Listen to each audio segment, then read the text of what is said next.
Hey guys, this is Will Terry. I am so excited.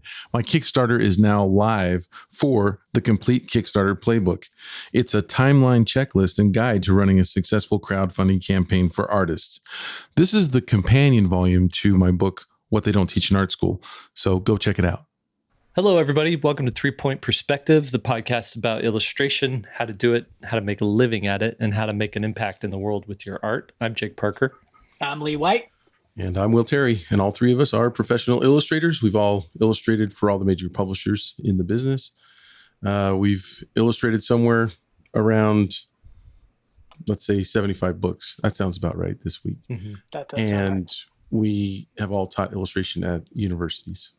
Each week we take a question or two or three from our trusty listeners like you, and we hash it out, try to give you guys good advice. Sometimes we agree, sometimes we argue, but each time you learn something brand spanking new.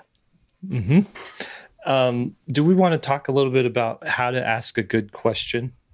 Yes. For the 3 Point Perspective Let's get podcast. to that in a second. We need to tell people about we just came together, the three of us, and our producer David Bro in Arizona. We rented a house. That's right. And it was so much fun. I'm still on the high. I'm still having withdrawal symptoms from it. Yeah. It was a blast. We rented this place in Arizona near Jake's house in Gilbert. And it was, we rented this big house with a pool table, and it had like side-by-side basketball goal games and a huge battle hoops, and it had a Pac-Man Galaga game, and it had, like I said, a pool table, and then this huge pool in the backyard with a water slide and a waterfall and a basketball goal and a rope swing going into the pool. And it was epic. And you guys should know, our trusty listeners, that we had our decathlon, SVS decathlon, where we competed in ridiculous activities over the course of 3 days. Yeah. And the reason Lee is so excited and wants to talk about this is because he won. Wait, yeah, what? We were content not to even bring this part up, right, Jake? I didn't even remember that. But things that we played. You guys should incorporate this in your life. This is part of our episode here. This is a trainable moment. It was so much fun. We set up you had to play. We each gave either 4 points to the winner, 3 points, 2 points, or 1 point, depending on how you did. And so we did Pac-Man, we did Galaga, we did multiple basketball games, we did as we played SVS in the pool, which is basically the SVS version of Pig. In the pool with the basketball goal, we played disc golf, we played pickleball, we played racquetball. We gave Jake the victory on the run because nobody ran. Yeah, nobody wanted to run against Jake. It was 112 degrees when I landed in Arizona. We just gave Jake the win there. But we played I did 5 miles, 6 miles. I did 7 miles. That's right. It was a 7-miler that day. It was brutal. Will Terry is a monster at racquetball. I gotta give him some props, and good at pickleball too. But that racquetball, he's a baller. Well, that's all I've played. That was a good golf course too. The goofy golf we did. Yeah, so we finished it with this epic game of putt-putt, and out there in Arizona, they got this giant. Those are bigger obstacles than I'm used to. Normally, it's like a 2x4, like you got to go around, or some little hump you got to go over. But these were big, like you had to jump into a big bucket, and like it's going through the ground and coming out all these holes and stuff. So it was a classic, like the kind you would see in a movie. In fact, I was telling these guys that's where they filmed Bill and Ted's Excellent Adventure. If you remember the scene where Napoleon goes to the water park, that was filmed there at Golfland in Mesa, Arizona. I gotta watch that. It was epic. Anyway, so what did we learn from all of this? We learned that I'm the best cumulatively at most things.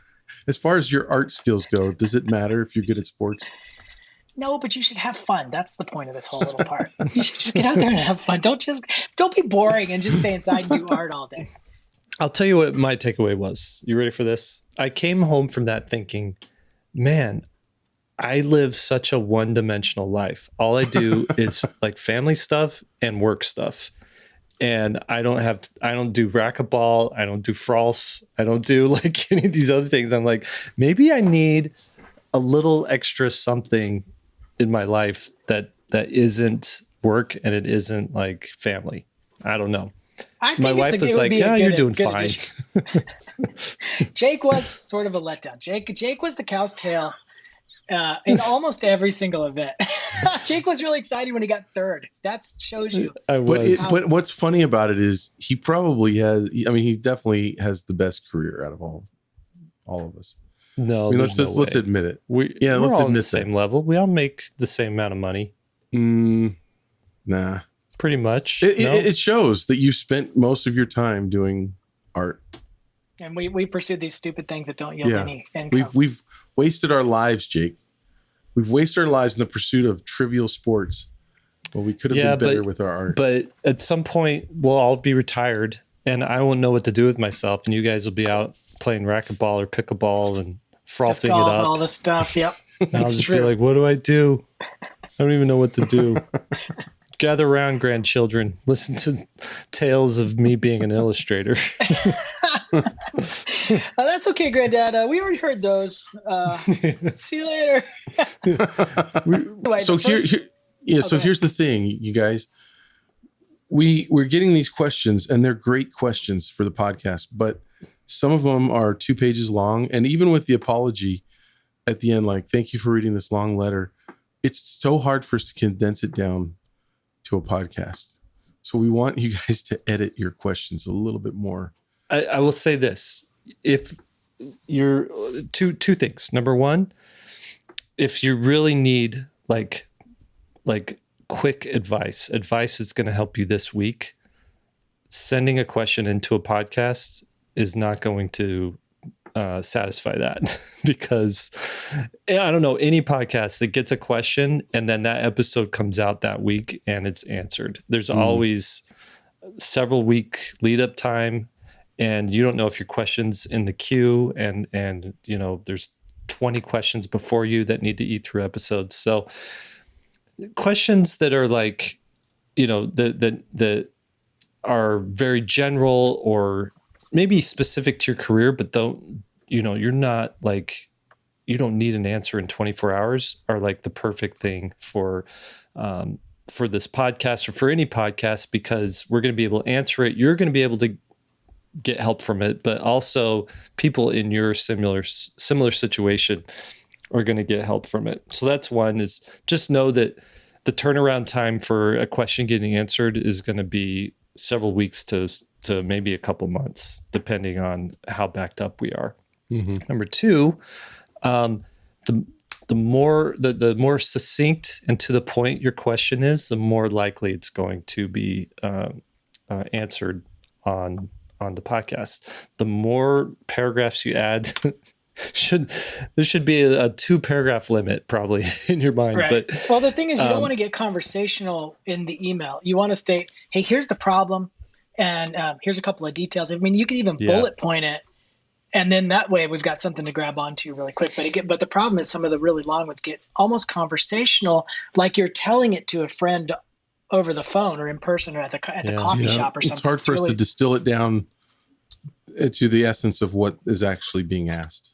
And I get it too, because some of these they're very nuanced. Like there's a setup, like all this stuff happened, you know, she said this, he said that, I went and did this, and there's like this lead up, and then this happened, and I'm not sure if this is gonna, you know, and there's like all of this nuance to it that should, I mean, to properly answer this should be taken into account. But that is, let's sit down together and have lunch and hash this out. And we're just feeling bad because we get these questions and we're like, oh, we want to help, but we don't even have time to read these on the podcast and then break them down if we're going to serve the rest of the questions as well. So that's just something that we were dealing with this morning, is we're like, well, what questions should we look at? And there was honestly 2 questions we were looking at that were 2 pages long, 2 pages of text long on our Word document. And we're just like, how do we even touch this? So the ones you're getting today are going to be, straight and to the point, hopefully. Let's I got to do it. say, too, going back to the SVS Feats of Strength thing that we did over the weekend, you sent us a screen snapshot of all of the activities, Lee, and I'm looking at it, and I got to ask you, so it's a screenshot of your laptop. Have you ever cleaned your laptop screen? this image looks like it's been sneezed on, it's been sprayed, it's been like scraped through the dust. I wanted to say something when we were in dirt. the house, but I didn't quite know how to broach that subject. Hey, bro, you got a dirty laptop. We got time. You got a dirty laptop. It honestly looks like you left it under the couch cushion or something. Here's the problem: is that I'm taking that thing with me everywhere. It goes to the gallery. It goes. I like to work outside a lot, so there's stuff blowing on it. You know, I spilled a full like protein shake on it. I'm still getting that out of there. So it's taken some abuse. It's a well used laptop. That's for sure. At least the laptop's got energy. All right, let's get to the questions. This comes from Julia. It's titled "Talking Myself in Circles. Please help." Hi, let me say first that 3 Point Perspective is one of my favorite podcasts. Thanks for creating it and keeping it going. You're welcome, and we're grateful that it's one of your favorites. Tell us, what do we need to do for it to be your absolute favorite podcast? Because we'd love to be there. She says, a few years ago, over 3 years, I had some interest from an agent to represent me. At that time, she asked to see a dummy. I told her it wasn't ready yet, but would get back to her when it was, only I never did. She seemed really keen at the time to represent me. Honestly, I don't think I had the right mindset or work ethic to follow through properly, but I do now. I've made it a goal of mine this year to get my work out there and find an agent. My question is, should I reach back out to that agent? And if I do, should I reference our interaction from before? Or should I not say anything, as I feel like my prior interaction may have shown me in a poor light professionally? Or maybe I'm reading too much into this whole thing. Please help. I feel like I'm talking myself in circles, trying to decide what to do. Thanks, Julia. What do you guys think? Bring it up, ignore it, go back to the same agent, find a new agent. She's got a few options here. Well, paraphrase this problem again. So the agent wanted to see it. She wasn't ready. And then she never submitted it. And her question is, does she submit it now? Yeah, and that was 3 years ago. So, hey, here's that manuscript you requested. You know, just pretend like pretend like it's totally normal. That's I would. I mean, I would. The worst that can happen is nothing. That's already happening because it's not submitted, right? I mean, the good thing is, you know, maybe this version of the manuscript is the right one, like she's saying. And then that's how you approach the agent, saying, hey, I thought I was ready back then and met you at blank, blank, blank. But this manuscript has gone through, you know, a couple of revisions, and it wasn't ready to send when we originally talked. But I think it is now. Yeah. How about taking a look at it? Yeah. I'm thinking here, I think the killer move is this, like, to really show that you're ready to rock and roll on this is I would do, because the agent doesn't want to represent you for a book and then wait around for like the next idea and to see what's happening. An agent sort of wants to invest in your career, and they're not looking to just do a one and done sort of interaction. So what I would do is sit down. You've got that one manuscript finished. I would start working on your next manuscript and get it into a pretty good spot. So now you have two. Okay. And I know you're really wanting to like get out there and get work going. But I think to really impress this agent or any agent, you could say to them, hey, here I have two manuscripts, or I have three manuscripts. I really want to go forward with this first one, but they're going to ask you, well, what else do you have? I'm just curious, what kind of stuff you do. And that'll show that you really are serious, that you're taking this career, you're moving forward with this career. You've got, this inner motivation that doesn't need like somebody asking you for something to create things. And I would say, just show up to this agent and say, hey, like Lee said, we met before 3 years ago. I wasn't ready. I wasn't in the right mindset, but here I think I'm ready to make this happen now. I've got this manuscript. I think it's ready to go. You could look at it. And if you're interested, I also have these other 2 manuscripts that you could check out as well. And I feel like an agent would really take you serious despite whatever previous interactions you had before. So that's like the gold platinum version of what you want to do. The other one is just to finish your manuscript. Just say, hey, I wasn't ready before, but maybe reach out to a couple of agents, not just that agent, and just say, hey, I'm reaching out to a few agents. So then they know that there's competition here. And then see what they say. And I think it can be a pro. I mean, I think that the thing that agents hate more than you waiting 3 years to send them something is people sending them stuff unedited, unthought out, and it's too premature. Then it just wastes their time. I mean, if I got an email like this one or a submission like the one you're going to submit, I would look at it more carefully than anything else, because I think, oh my gosh, thank you for editing it, thank you for not sending it until it's ready. That and what Jake was saying, you really look more professional if you have a bunch of ideas. They want to establish a relationship with you. And the one thing that's a turnoff is to get yet another beginner who thinks it's all about the one book that they're working on and not about a body of work. That's a hard thing to, I mean, the world is full of people that have one book and that have been working on one book for years. The world is not full of people that have multiple books in the works, who understand that the way to success in this business of writing and illustrating is to have multiple. I mean, it's the same thing as bands who have multiple songs, and the band always thinks that it's a certain song that's going to be a hit, and it almost never is the song that they think. It's one of their B-listers that becomes really popular. And I've seen it happen. I've seen people at the American Library Association convention. I've seen editors talking to writers and been there as they're pitching. What else you got? Well, I got an idea about a book about this gopher who, does blah, blah, blah. What else you got? Well, I got an idea about these kids who, and they're just like, keep going. That's pretty cool. What else you got? And they just keep going. I want to see how long you can go there, Will, coming up with ideas. There's a turtle. I got an idea about a turtle. And he's super Notice fast. I'm not fleshing out any good ideas here.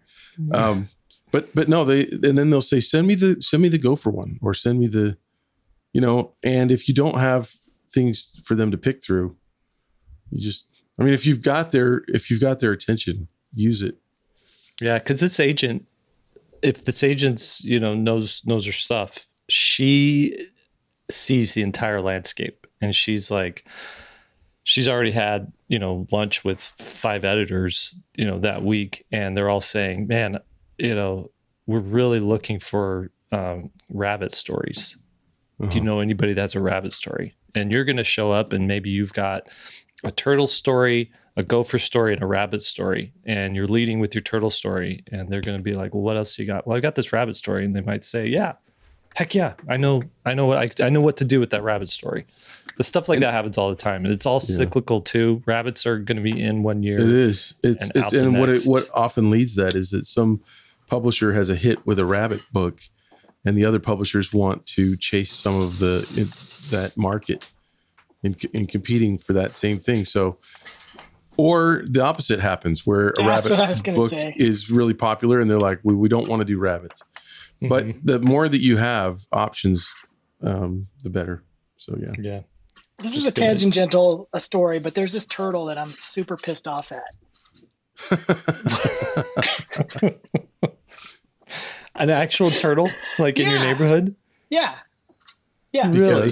This turtle, it's just outside my neighborhood, but I'm driving with my wife and son. This turtle family just moved in to the neighborhood. So I'm passing this little pond on the side of the road, and I see this gigantic snapping turtle, huge snapping turtle, enough for me to slam on my emergency brake, skid 3 donuts, 360s, come to a stop, smoke coming off my tires.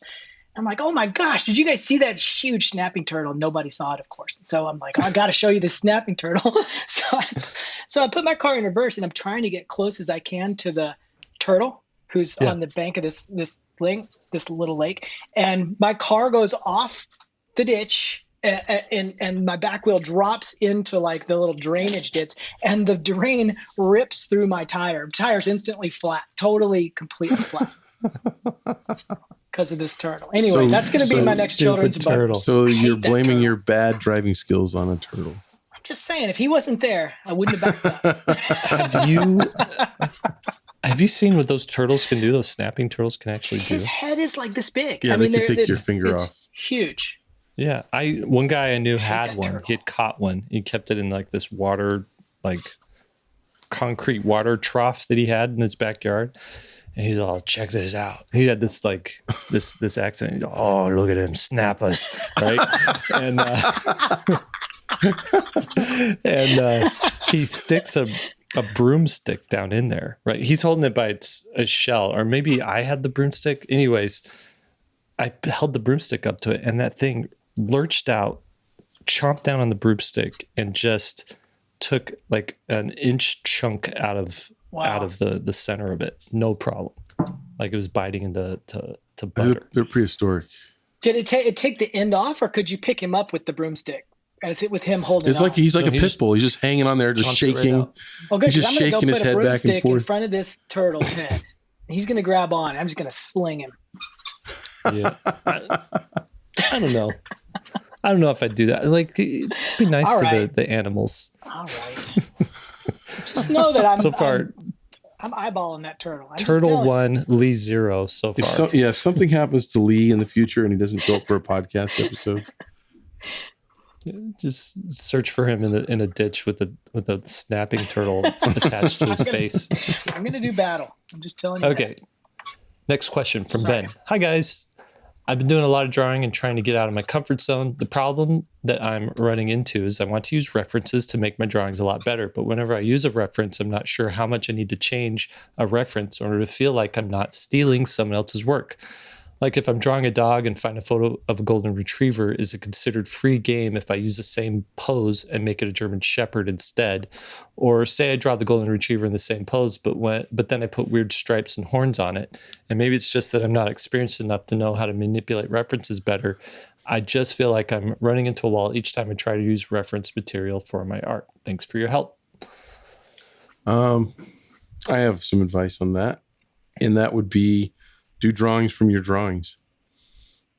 So draw from a reference and then stylize from that drawing, and maybe do it another time, and make conscious decisions on things to change, fatten up the animal, lean out the torso, things like you said, like changing the type of dog, if it's a dog, changing the ear positions, maybe combining a few references of the same animal, where ears are up in one, but then you put ears down in another one. And I also wouldn't worry too much about, you can't copyright a pose, Right. So I wouldn't worry about that as much. I don't know. What do you guys think? Well, it's just, is it in the same, how much of the image is taken up by the thing that you're referencing? If it's just like a shot of a dog and that's it, there's nothing else in the shot, and it's the same pose, same lighting, same breed, well, then you got a problem. But the less important the reference is in the picture, the obviously the safer you're going to be. And if you do copy the pose, you definitely do not want to copy all the other stuff. Like, for example, the examples that this person gave, you got a German Shepherd in a certain pose, you want to change it to a poodle, totally fine. 100% That's totally fine. Yeah. Or changing, just like you said, like adding stripes to it, it's going to ultimately change what it is. And I think you'll be fine. Mm-hmm. I also, another option you have is taking your own reference photos, That's right. Like if you see a cool looking dog and you spend an hour with it one afternoon taking a bunch of photos, you might get some really cool shots, and then those photos are yours and free to do whatever you want with them.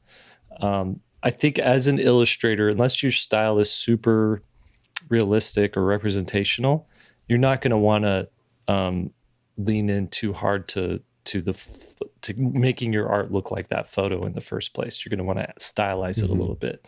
But I think of like James Gurney, and that guy uses tons of reference for every one of his paintings. And to the point where he's using photos, he's making little sculptures and lighting them just right and using that as reference so he could see how the shadow casts itself across. So one side of it is there's nothing wrong with using reference. The other side of it is I don't think, unless you're going super realistic, don't marry your reference, just kind of flirt with it. And then the third thing, and if that's what you're doing is flirting with the reference instead of marrying it, then I think you're okay to use whatever photos you find, so long as the image that you come up with at the end really looks like something that you've created.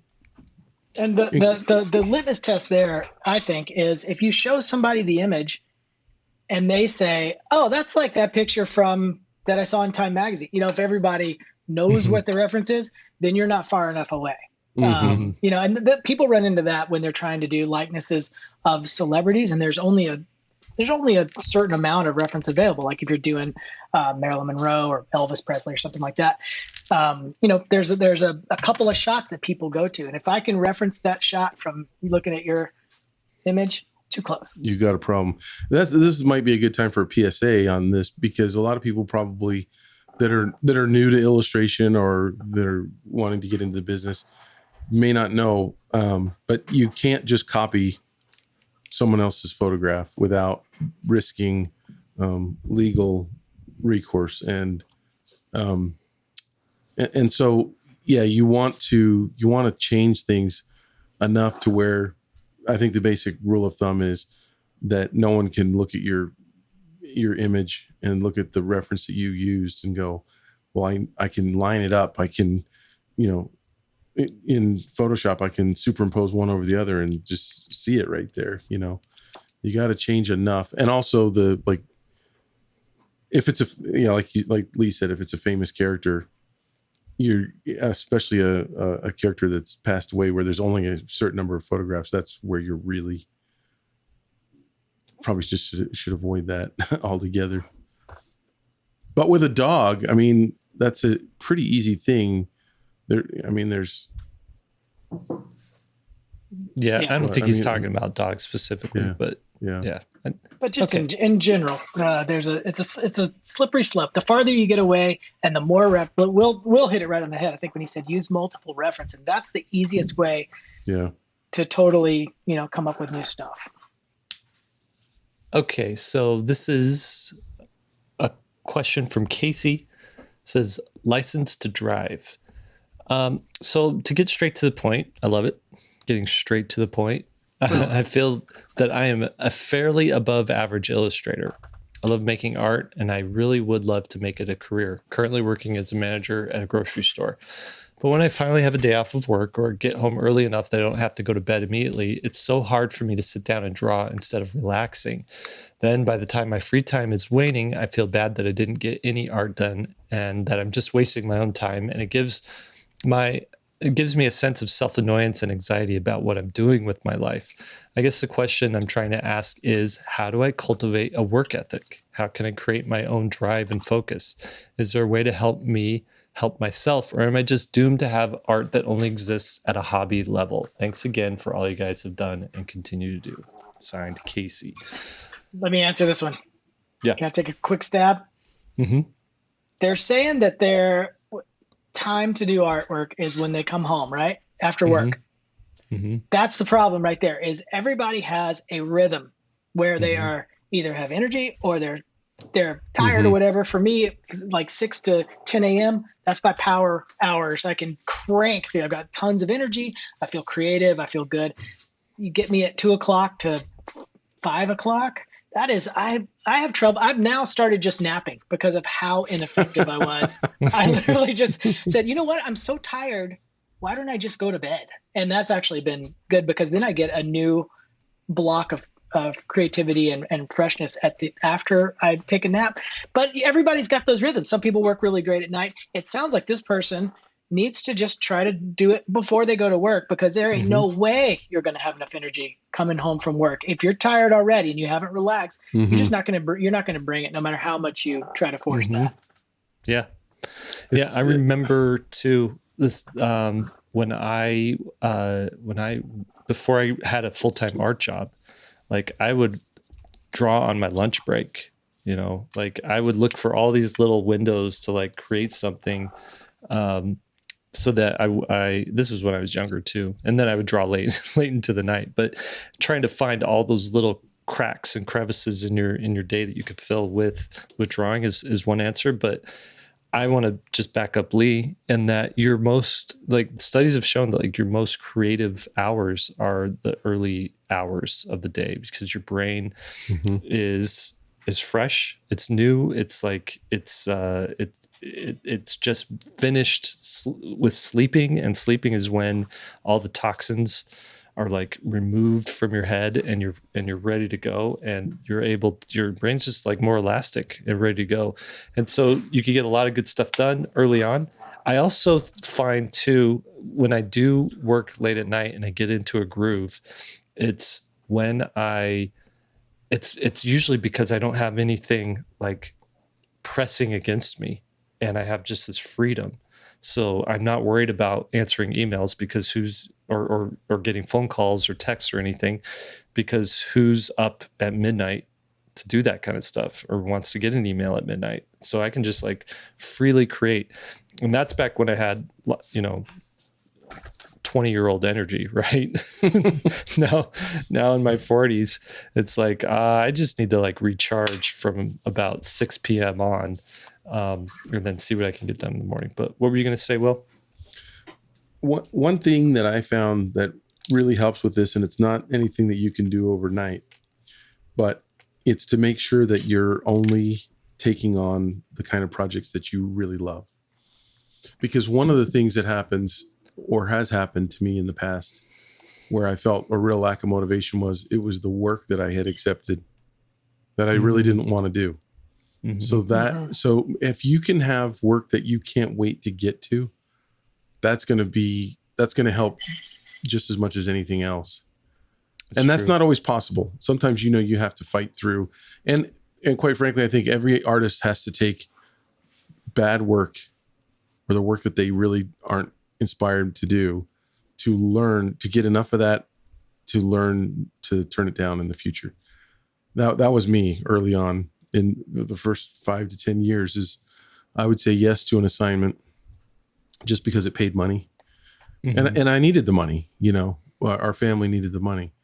But whenever I would, hit that wall of just, I don't want to go in the studio and work, it was almost always because the work was uninspiring. Yeah. I'd like to add one thing here. Oh, go ahead, Jake. No, you take it.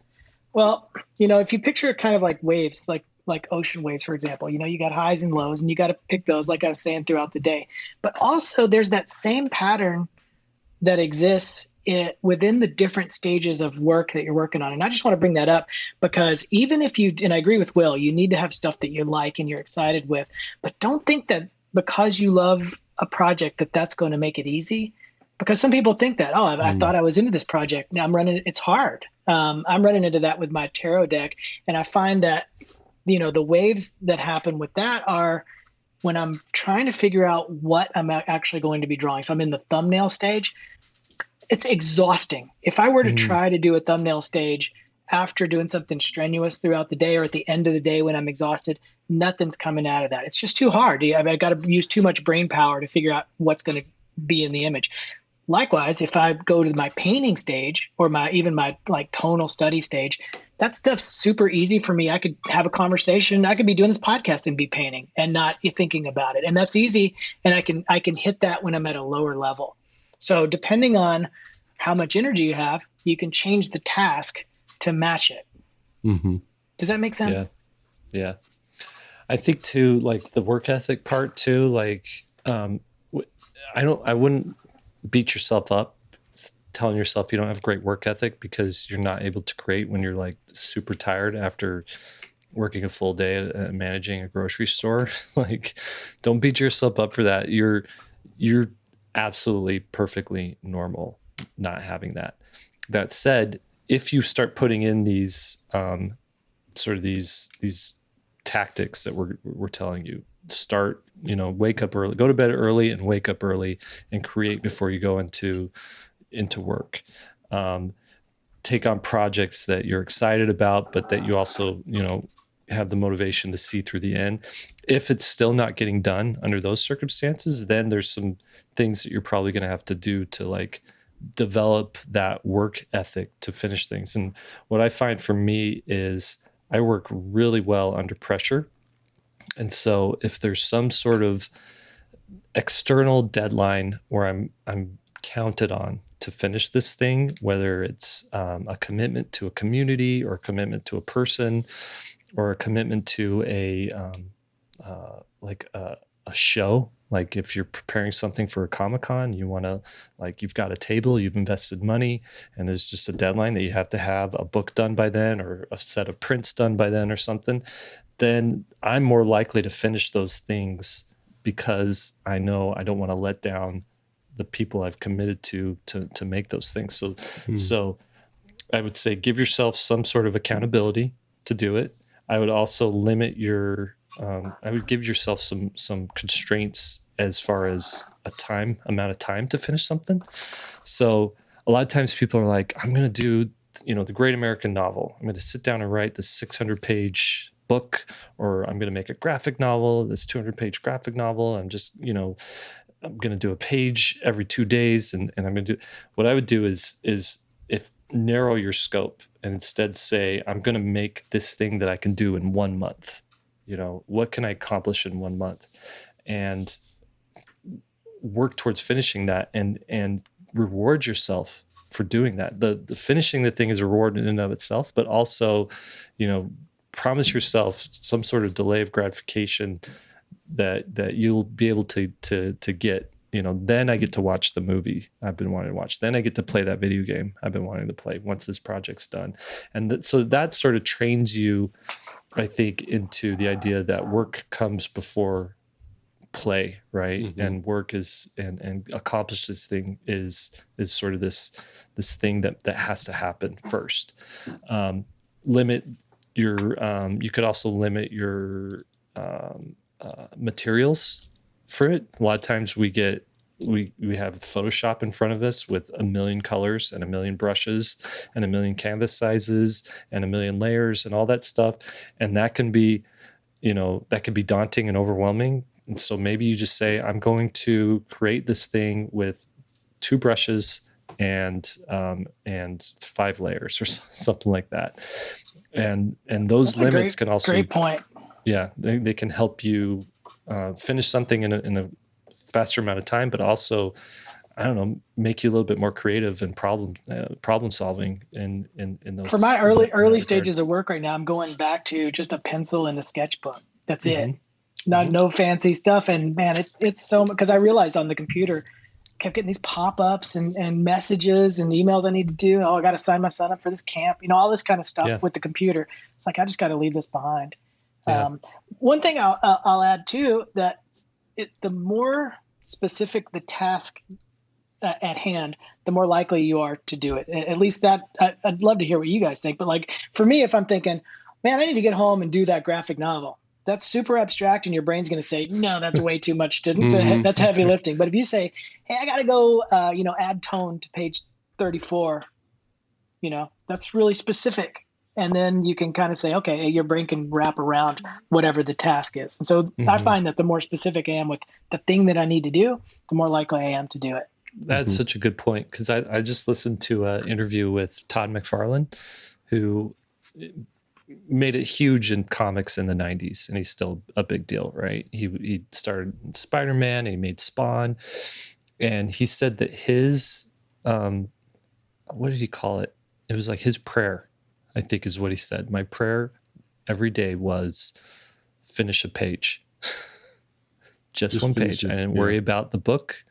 I didn't worry about, anything else. I didn't worry about the cover. I just worried about finishing that page that day. And he said, you do that. He says, you finish a page this is specifically for comics, but you can extrapolate this to any project. But he says a comic book's 20 pages long.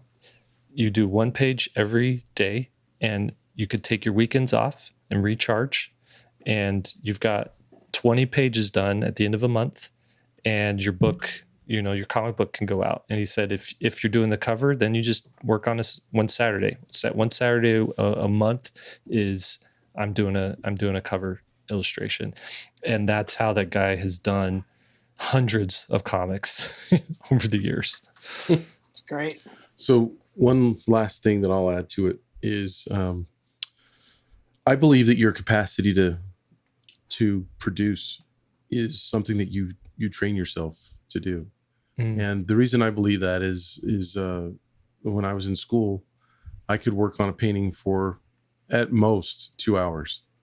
This is when I was going to art school, and about the 2 hour time limit would come, and I'm done. I would just, and the funny thing is I've seen this in my students where I'm like, okay, I want you guys to spend 10 hours, 5 or 10 hours on this painting, and they're done in an hour or two. And I'm like, I remember seeing myself, and my students would come up to me and say, I don't know what else I can do. And so I'd get their painting and start painting on it and go, well, you can work on these edges. These are rough edges. We can work on those. Your texture here is inconsistent. We can work on that. And I would just sit there working on their painting. I'd say, if I was going to try to finish your painting, it would take me another 20 hours. Like they couldn't fathom it, right? But I remember going from 2 hours to 3 hours to 5 hours to 10 hours to probably about 10 years as an illustrator, doing my first painting that took over 100 hours. Wow. And and so it's, if you're having a problem now, you're saying I can't get in there. And I don't know if this is the problem that we're talking about here, where we're coming home and we're tired from working all day. That could be a totally different issue. But just know this, that you can do way more than you think you can. In fact, was listening to a podcast with the Navy SEAL, David Goggins, and he was saying that when it's commonly known in the Navy SEALs and in other highly trained military professionals, that when you think you're spent physically, when you feel like you can't go another step, you've only gone 40% of what your body can do. You have another 60%. Right. That's and amazing. So it really is a mind over matter issue. It's not a physical thing as much as it is digging deep and finding it. I would recommend watching that movie, The Pursuit of Happiness, with Will Smith. You have to want this career. This is one of those careers that's not ever handed to anybody. It's not just given out. You have to want it, and you have to go get it. And when you go get it, you are taking it away from someone else. I mean, if you didn't do the job, the freelance job, someone else would do it. So you literally have to go, as Charles Barkley would say. This is the sports analogy thing. Charles Barkley said, you got to go get the ball. You got to go get that ball. And it's a simple thing, but I mean, like in basketball, if you've ever played basketball, those that hustle. So, yeah. Don't you guys think that the just getting started is the hardest part? Like when you're tired and you think, oh God, I got to do this, want to do this art project. Don't you find that just getting in the seat is the hardest part? Yeah. Yeah, easily. And that's why you got to tell yourself, I'm just going to do this one little thing. Right. Like I hate answering email and getting in my inbox and doing that stuff. And so every week it just piles up until like Saturday. I'm just like, I got to clean this out. I got to respond to some people. And so what I end up telling myself, it's like, just do 2 emails, Jake. Just sit down and do 2 emails. You can do 2 emails, can't you? I'm like, yeah, I can do 2 emails. Trick yourself. Yeah. And so I sit down and then I'm there an hour and I've done, I've cleaned it out. Right. And so that's really what you gotta it's all kinds of mind tricks you got to do for yourself. I figure out what's important. I'm looking at my email right now. I have 5,149 unanswered emails. Good for you, man. 5 of those are mine. I know that. Do I want to be better at art, or do I want to be good at answering emails? No, that's a good point. That's a good point. Like at the end of your career, will they have said, she answered all those emails? Yeah, but what if one of those emails is Publishers Clearinghouse?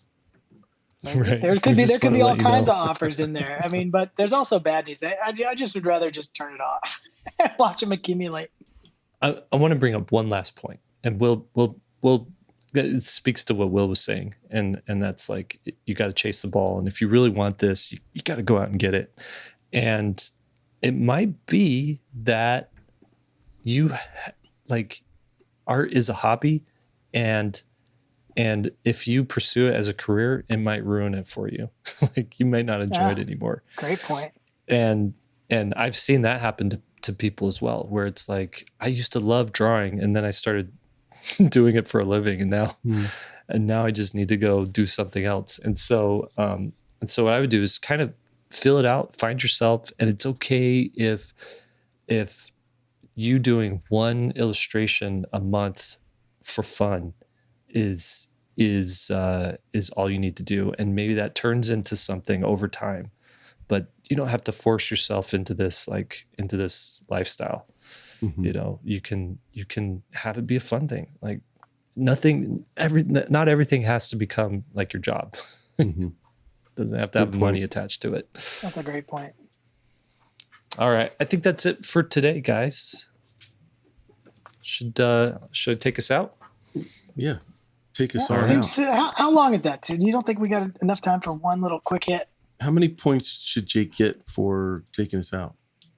I want 4 points for taking us out. That would put you ahead of me on the leaderboard. My clock is saying 47 minutes that we've been going on this one. I think we could. It's okay. People got stuff to do. They gotta get going. Yeah.